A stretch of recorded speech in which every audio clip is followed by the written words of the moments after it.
Hello everyone, welcome to Bond Breakers chemistry. हम अपने solids के चैप्टर को कंटिन्यू कर रहे थे और आज हमने इंतहाई इंपॉर्टेंट टॉपिक डिस्कस करना है, वो है क्रिस्टल लैटिस। तो सबसे पहले देख लेते हैं क्रिस्टल लैटिस होता क्या है। सिंपली क्रिस्टल लैटिस जो है ना, वो एक एरे ऑफ पॉइंट्स है। ठीक है, एरे ऑफ पॉइंट्स। अब ये पॉइंट्स आपके पास क्या रिप्रेजेंट कर रहे हैं? Representing atoms, ions and molecules of a crystal। अब ये जो एटम्स, आयन्स और मॉलिक्यूल्स है ना, ये आपके पास अरेंज्ड किस फॉर्म में है? अरेंज्ड एट डिफरेंट साइट्स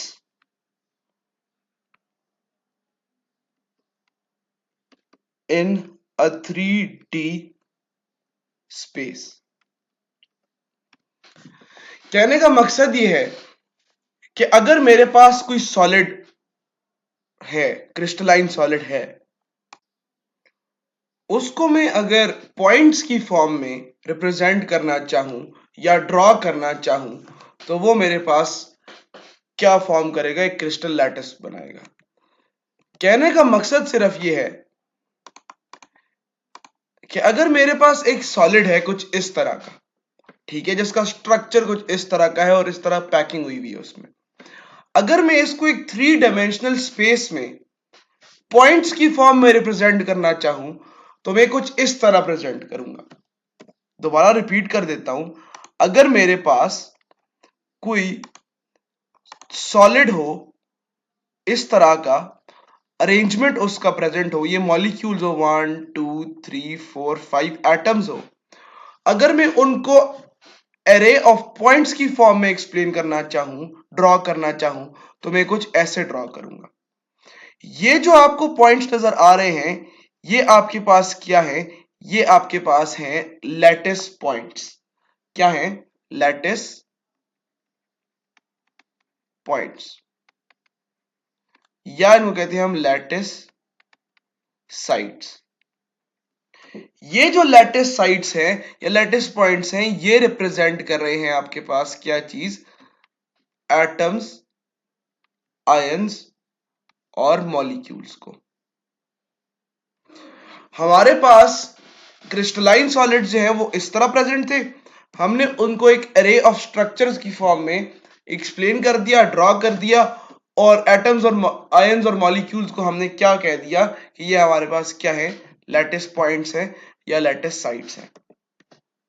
ठीक है, अब जो नेक्स्ट पॉइंट है आपके पास, जो थोड़ा इंपॉर्टेंट कंसिडर किया जाता है क्योंकि उसके स्ट्रक्चर से रिलेटेड सवाल आते हैं आपके पास, वो है यूनिट सेल। अब यूनिट सेल क्या है? तो यूनिट सेल आपके पास है smallest portion of a lattice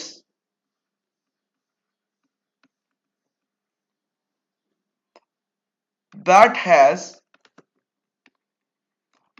all the characteristic features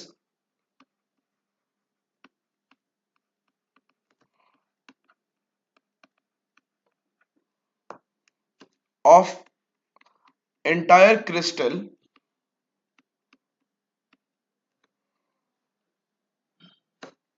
ठीक है, the entire crystal can be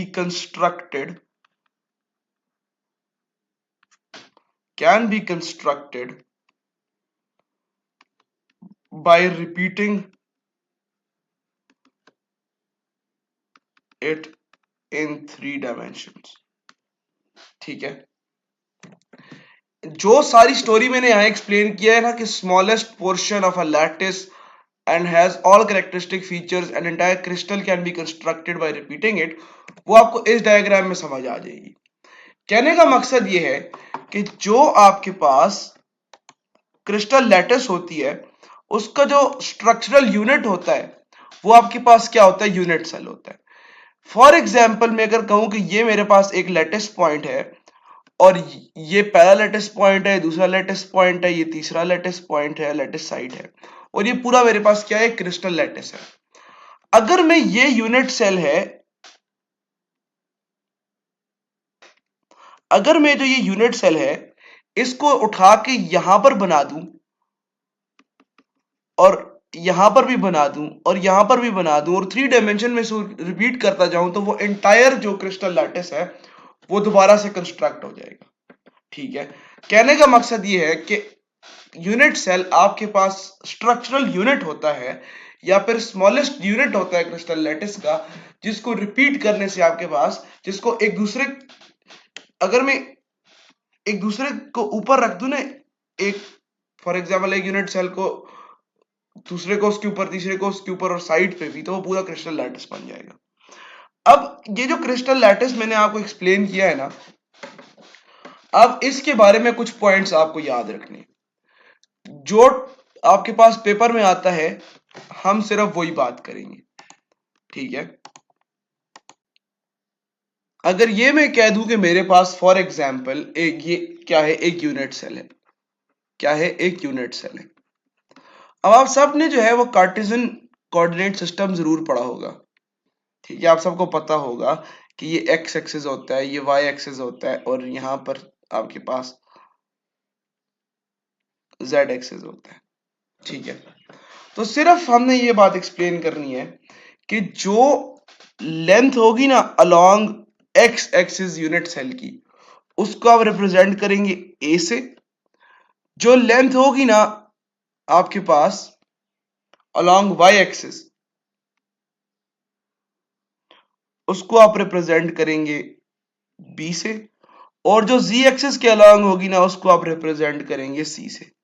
ठीक है, मैं इधर लिखता भी जाता हूं, सॉरी, इधर मैं आपके साथ लिखता भी जाता हूं, length along x axis a, same चीज b axis, sorry y axis b, length along z axis c।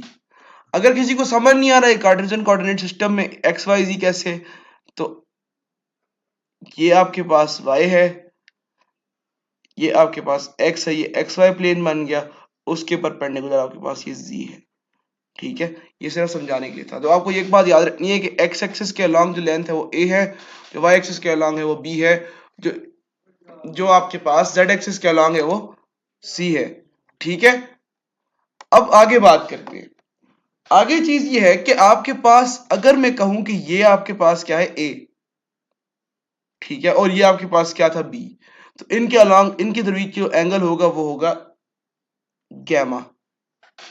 ठीक है, फॉर एग्जाम्पल मैं ये कहना चाहता हूं कि अगर ये मैं 2 डायमेंशन में ले लूं ना सिर्फ, और मैं कहूं कि ये a था और ये b था, इसके पीछे आपके पास z आता है,